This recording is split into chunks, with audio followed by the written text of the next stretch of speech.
Hi guys, my name is Mark. Tell you this about myself for free. Big fan of bathroom graffiti. Love it.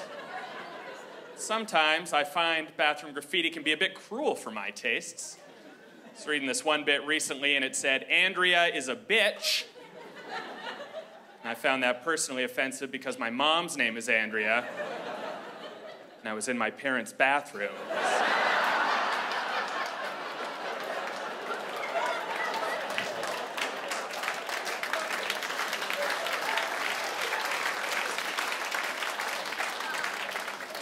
I was like, "Come on, Dad. Talk to her if you're upset. Don't just write your feelings on the wall like an animal. For a good time, call not Andrea."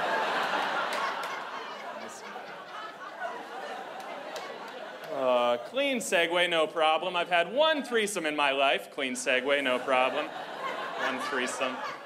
One threesome in my life, but I would say that as a straight guy, it's not the kind of threesome you like to brag about having. Like my threesome was me, another guy, and then a third guy. So.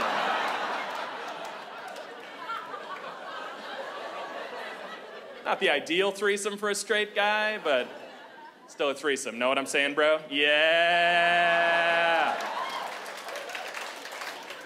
Guys, I don't go in much for theories about kids these days, but I will say this. Kids these days have it too good with their boy bands. Let me explain. Nowadays, every boy band is like One Direction. It's 5 cute guys. Back in my day, a boy band was 4 cute guys and 1 creepy old dude you had to put up with.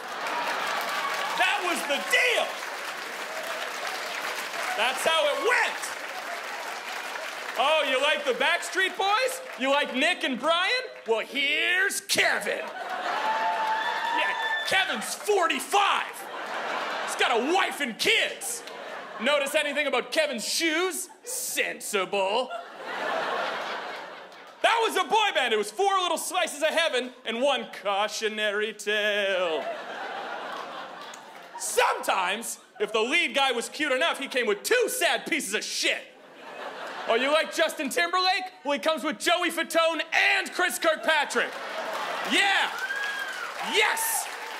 That's right. I hope you like your dreamboats with a side of a pizza shop owner and a walking, talking pineapple. If you're not familiar with Chris Kirkpatrick, I implore you to go home and Google him.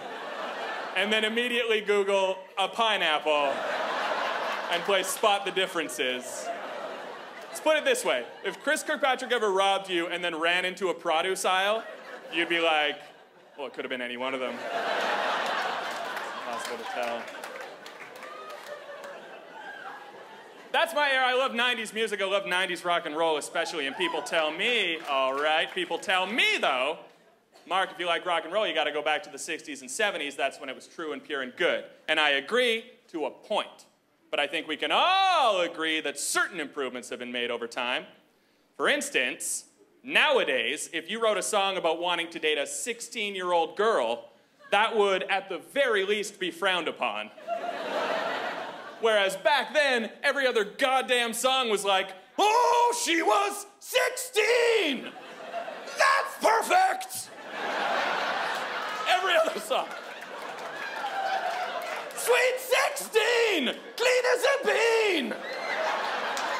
Women my own age, no, no, no, no, no." It's crazy. And 16 was the ceiling.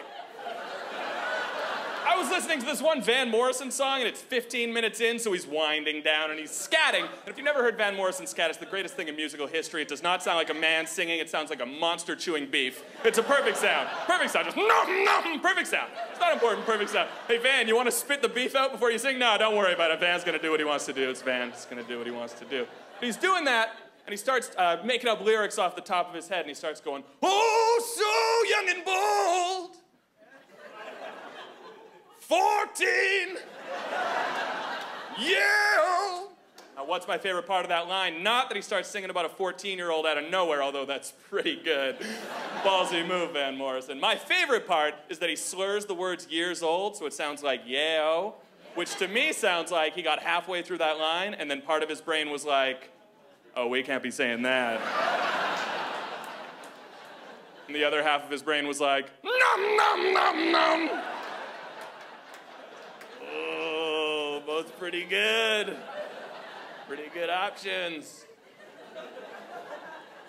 I'll leave you guys with this. I've had body sushi once in my life. I don't know if you're familiar with the idea of body sushi. This is a real thing. It's where you eat sushi off the body of a naked woman. This is real. It's a real thing. Which, of course, if you're anything like me, you've spent time looking at a plate thinking, yeah, it gets the job done, but how come my dick's not hard? Oh, no. I'm not proud of that joke. Do not applaud that joke! I've had body sushi once in my life, but I would say that as a straight guy, it's not the kind of body sushi you like to brag about having. Instead of eating my sushi off the body of a naked woman, I had sex with two guys. The fist!